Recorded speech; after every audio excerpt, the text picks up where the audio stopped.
चालक को उठा के 10 साल के लिए अंदर कर दिया जाएगा, जेल में भेज दिया जाएगा, 5-10 लाख रुपए जुर्माना हो जाएगा। तो इस तरह का एक भ्रामक प्रचार जो हुआ है, उसी के उसमें जो है कुछ चालक संवर्ग जो है वो अपनी ड्यूटी से अनुपस्थित रहे। और उत्तराखंड रोडवेज एम्प्लॉयज यूनियन इस कानून के विरोध में है। ऐसा कानून के हम हक में नहीं हैं।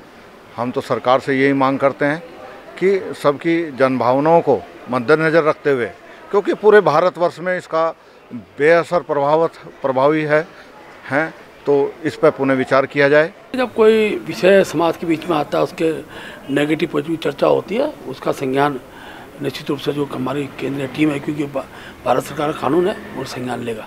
केंद्र सरकार की ओर से हिट एंड रन को लेकर बनाए जा रहे कानून के विरोध में वाहन चालक सड़क पर उतरे हैं।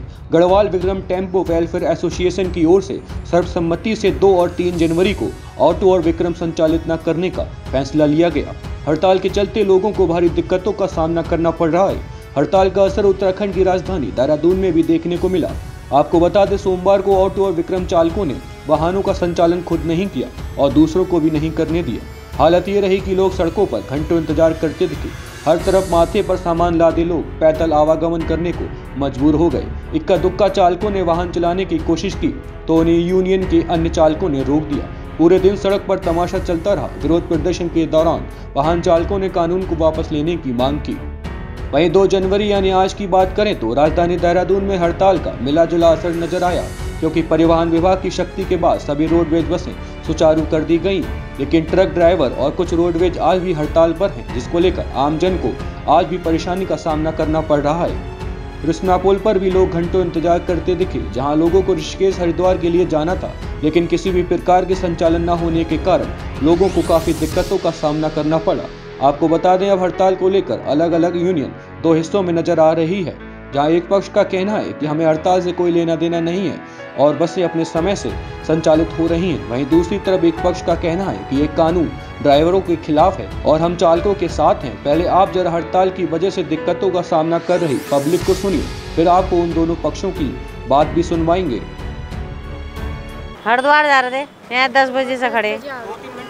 हाँ, ज़्यादा हो गए भैया, कोई आ ही नहीं रहा। सबने मना कर दी कि हम नहीं जा रहे। क्यों नहीं है कि ये तो लड़की रह रही ना, लड़की के यहाँ जा रहे थे। लड़की है, हम तो 2 ही हैं, फैमिली है। अब तो खड़े 9:30 बजे से, अभी और टाइम आ गया ना, तो कहीं की बस आई ना छोटी, ये भी सब मना कर रहे हैं। हरिद्वार जा रहे हैं आप? देहरादून के रहने वाले हैं? हरिद्वार के रहने वाले हैं, कल से यहीं फंसे हुए हैं। कुछ नहीं मिल रहा। तो कितनी परेशानी का सामना करना? सारी परेशानी है, घर से निकलते ही। अकेले हैं या परिवार के और साथी? मैं तो अकेला ही हूँ। आपको कोई वाहन कुछ नहीं मिला। जा रहे थे ऋषिकेश। कब से खड़े हैं आप? मैं 11:30 बजे से खड़ा हूँ यहाँ पे। अभी तक कोई बस नहीं आई, कुछ नहीं आई है। मैं कल से ट्राई कर रहा था, कल शाम को भी जाने की कोशिश कर रहा था, कल शाम से भी बसें नहीं मिल पा रही थी। ऋषिकेश के रहने वाले हैं? मैं ऋषिकेश में जॉब करता हूँ। जॉब करता हूँ आपका घर है देहरादून? हाँ, यहाँ पे दीदी रहती है, उनके वहाँ आया था, उनके पास आया था। अब आप रोडवेज परिषद के प्रदेश महामंत्री दिनेश पंत को सुनिए, उनका इस नए कानून को लेकर क्या कहना है। देखो, मैं उत्तराखंड परिवहन से हूँ, तो मैं आपको ये जानकारी देना चाहूँगा कि उत्तराखंड परिवहन किसी भी हड़ताल में दूर दूर तक कहीं शामिल नहीं है। जो संशोधन कानून में किया गया है, तो उसके एवज में कुछ प्राइवेट संस्थाओं ने जो है हड़ताल का अपना नोटिस जारी किया, और उसी में जो एक प्रचार प्रसार तमाम पूरे उत्तराखंड में भी हुआ, पूरे भारतवर्ष में ये प्रचार प्रसार किया गया कि गलत तरीके से जो है ये कानून में जो है बदलाव लाया गया। हालांकि मेरी जो जानकारी है, वो कानून अभी लागू नहीं हुआ, केवल अभी उसमें संशोधन की बात चल रही है, और अगर उसमें कोई कमियां होंगी तो उन कमियों को मैं समझता हूँ सरकार दूर भी करेगी। तो इसी को लेके हमारा जो चालक वर्ग है, उनमें भी कहीं इस तरह का एक भ्रामक प्रचार रहा कि अगर कोई एक्सीडेंट होगा तो बिना सुनवाई के बिल्कुल चालक को उठा के 10 साल के लिए अंदर कर दिया जाएगा, जेल में भेज दिया जाएगा, 5-10 लाख रुपए जुर्माना हो जाएगा। तो इस तरह का एक भ्रामक प्रचार जो हुआ है, उसी के उसमें जो है कुछ चालक संवर्ग जो है वो अपनी ड्यूटी से अनुपस्थित रहे। लेकिन उत्तराखंड परिवहन में कोई हड़ताल नहीं है, और हमने सभी लोगों को इस बात के लिए आश्वस्त कर दिया है, और निगम मैनेजमेंट से भी हमारी लगातार बात चल रही है, अपने सचिव परिवहन से भी हमारी कल बात हुई है। तो उन्होंने भी ये कहा है कि यहाँ ऐसा कुछ नहीं है, जो भी होगा कानून में भविष्य में संशोधन भी होगा तो पूरी जांच उसमें होती है, गलती किसकी है क्या होगा तो उसके बाद ही उसमें सज़ा का प्रावधान है, और वो पहले भी था। तो उसका जो एक विरोध है, अगर भविष्य में अगर ये लागू होता है इस तरह से हिट एंड रन वाला 10 साल की सज़ा वाला, तो उसमें संगठन अपने स्तर से उसमें बाकायदा नोटिस देंगे। अगर हड़ताल की आवश्यकता होगी हड़ताल भी करेंगे, लेकिन वर्तमान में हड़ताल का कोई भी नोटिस किसी भी संगठन का उत्तराखंड परिवहन में नहीं है। वहीं दूसरे पक्ष का कहना है कि ये कानून चालकों के खिलाफ है, हम इसका विरोध करते हैं। रोडवेज एम्प्लॉय के क्षेत्रीय अध्यक्ष बालिश कुमार का कहना है कि जब तक सरकार ये कानून वापस नहीं लेती है तब तक हम लोग इसका विरोध करते रहेंगे।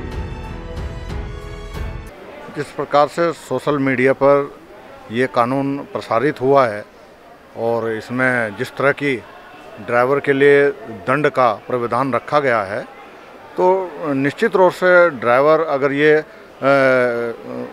संसद से पारित होता है कानून और बनता है, निश्चित तौर से जो है ड्राइवर इससे प्रभावित होगा और इसका असर पूरे भारत के साथ साथ हमारे उत्तराखंड परिवहन निगम पर भी इसका बहुत असर हुआ है। और उत्तराखंड रोडवेज एम्प्लॉयज यूनियन इस कानून के विरोध में है। ऐसा कानून के हम हक में नहीं हैं। हम तो सरकार से यही मांग करते हैं कि सबकी जनभावनाओं को मद्देनज़र रखते हुए, क्योंकि पूरे भारतवर्ष में इसका बेअसर प्रभावी है, तो इस पर पुनः विचार किया जाए और जिससे जो है ड्राइवर का हित हो। लगातार रोडवेज पर बहुत ही गंभीर प्रभाव इसका पड़ा है और मेरा ख्याल के 90% जो है हमारी बसों का संचालन प्रभावित हुआ है। डाउनलोड करें देवभूमि इनसाइडर।